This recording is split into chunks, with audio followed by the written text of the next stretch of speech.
మీ call మా internal training కొరకు record చేయబడును. మీ విలువైన ఫీడ్బ్యాక్ కొరకు ఒక ఐడియా సోదాన్ని మీకు ఎలా సహాయపడగలను? దయాపరుడు ఏం లేదు, మా పైసలు కట్ అయినాయి సార్. మీ బ్యాలెన్స్ కట్ అయిందా సార్? ఎప్పుడు కట్ అయింది సార్?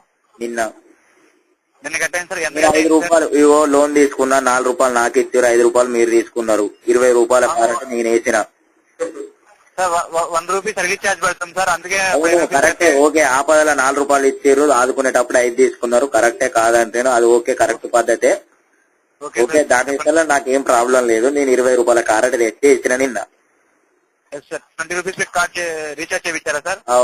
అంటే చేపిస్తే మీ 5 మీరు తీసుకున్నారు, నా పైసలు నాకు ఇచ్చారు. 8 రూపాయలు అట్టుగానే కట్ చేసారు. మీరు ఫోన్లు చేసి 4 ఫోన్లు చేసిన కావచ్చు గంటే, మిగతా మాత్రం మొత్తం 7 కడిగి నూకిరు నన్ను.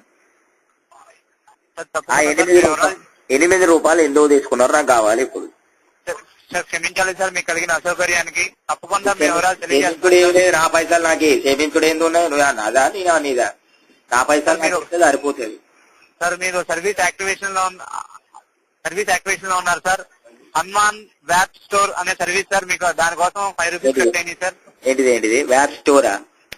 హంగామా వ్యాప్ స్టోర్ సార్. అది నాకెందుకు, దానివల్ల యూజ్ చెప్పండి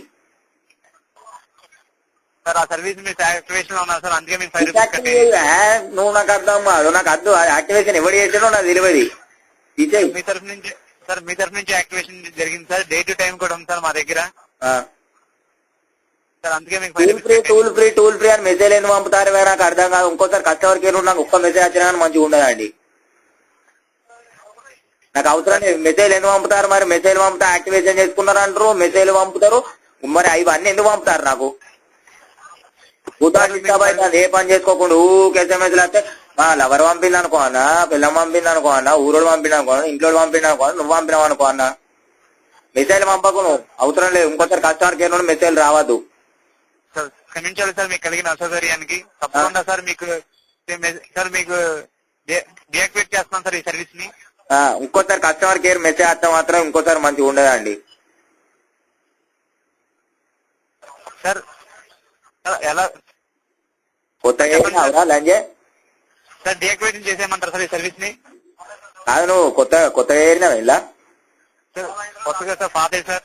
పాతేనా? మరి ఎందుకు నచ్చినట్టు అవుతానా అట్లా అట్టిగానే? సార్ ఈ సర్వీస్ ని డియాక్టివేట్ చేయమంటారా సార్? మేము సార్ తప్పకుండా సార్. మీ మొబైల్ కు మెసేజ్ వస్తుంది సార్, ఈ సర్వీస్ డియాక్టివేషన్ అయినట్టు. టైమ్ డేట్ ఉంటుంది సార్. ఆ టైం లోపల మీకు ఈ సర్వీస్ డియాక్టివేషన్ అయిపోతుంది సార్. మీకు నుంచి ఎప్పుడు మీకు ఏ సర్వీస్ నుంచి మీకు మెసేజ్ రావు సార్. సార్ ఫ్యూచర్ లో ఎప్పుడైనా మీరు ఏ సర్వీస్ యాక్టివేషన్ కానీ డియాక్టివేషన్ కానీ చేసుకోవాలనుకుంటే మా టోల్ ఫ్రీ నెంబర్ 125 కాల్ చేయండి సార్. నువ్వు టోల్ ఫ్రీ అనకు, నీ గుద్ద వాళ్ళు తెముతాం. ఇంకొక టోల్ ఫ్రీ అనకు, పైసలు దెంగేడి దెంగుతారు, మళ్ళీ టోల్ ఫ్రీ అంటారా? బోచుడికే దెంగుతారు పైసలు, మళ్ళీ టోల్ ఫ్రీ అంటారు బోచుడికే. సార్ మీరు అసభ్యంగా మాట్లాడితే కాల్ కట్ అయిపోతుంది సార్. కాల్ కట్ అవు, నా పైసలు నాకు కావాలి ఇప్పుడు. నా పైసలు నాకు కావాలి. అది ఏంటిదో నాకు తెలియదు, హంగామా వ్యాప్ ఎక్కడో నాకు తెలియదు. అది డిసాక్టివ్ చేసి ఇది నువ్వు నా బ్యాలెన్స్ నాకు ఏ ఫస్ట్ గదంతా కాదు కానీ సార్. పైసలు మాత్రం రీఫండ్ రావు సార్. సార్ పైసలు మాత్రం రీఫండ్ రావు సార్. దేముడు అంటే దేముతారా మంచిగా పైసలు ఏముంటా రీఛార్జ్? నేను ఎప్పుడు బ్యాలెన్స్ చేయించుకుంటాను చూస్తారా మీరు? నాకు అర్థం కాదు. ఏతుడే ఆలస్యం నూకుతారు నన్ను.